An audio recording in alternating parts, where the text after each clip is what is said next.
बढ़ुची महानदीर जलस्तर आ फुलुची महानदीर गर्भ। मौसुमी आसवा पूर्वर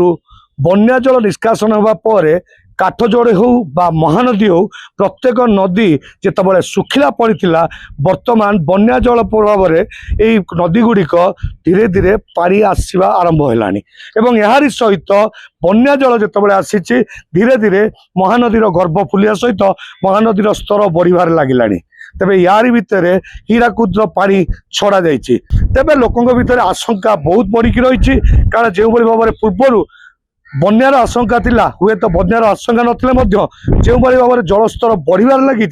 ताकू नहीं कौन अघटन न घटू कौन असुविधा न जुपुजु ताकू नहीं साधारण जनता चिंतार। तेज आसतु कथा कौन रही मुंडुली अवस्था के भाव में जलस्तर बढ़िबार लगी केवल भाव में साधारण जनता को पुलिस प्रशासन सचेतन कर कथा मो ना सुजित राय।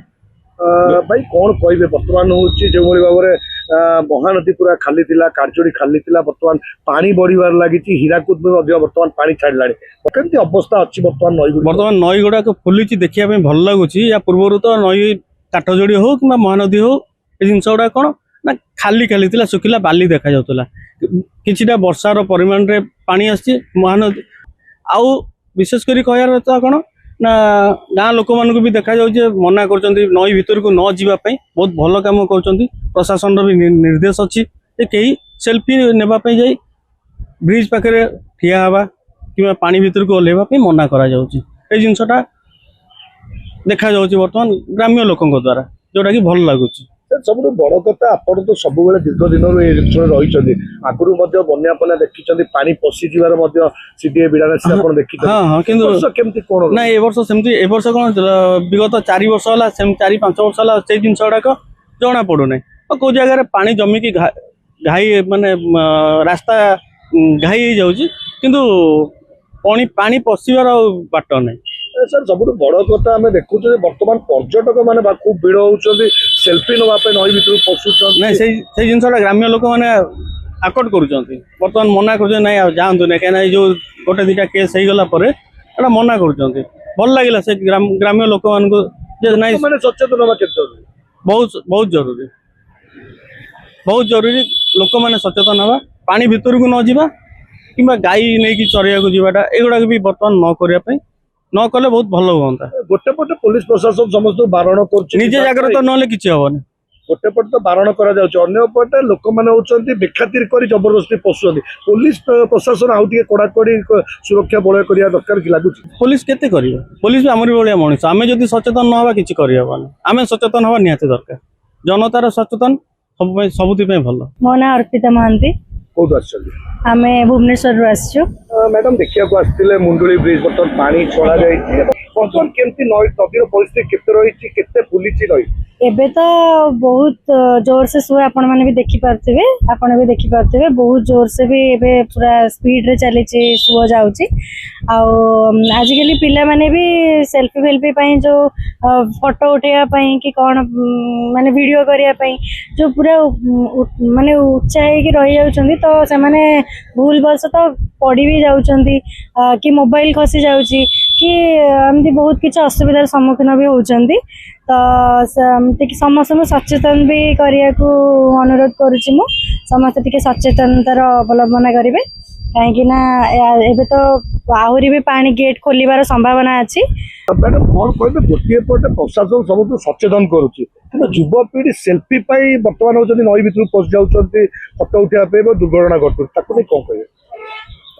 युवपीढ़ी को मुझे कहबी जे जेते बेले जो जगह को गले आमको विपद अच्छी सेठी को जीवा दरकार नहीं आउ ए जो पानी आजिकल युवपीढ़ी तो बहुत एडवांस है आगु को जाउछंती से माने जानिया दरकार जे नई रे जेते बेले पानी आसुची सेते बेले आसी के एमती सेल्फी कि तळु को जीवा एटा गोटे बेसी बड़ काम नुहे कि एई सब काम न करी से माने टिके सचेतन है कि रहले भल हबो। जदि कहुए बर्तमान जब आप देखिले जो भाव में पानी बढ़ी चली नई गुड़ा सुखिला पानी बढ़ुची हीराकुद पानी भी आसूची आहरी विपद बढ़ी जाऊँगी निश्चिंत आउ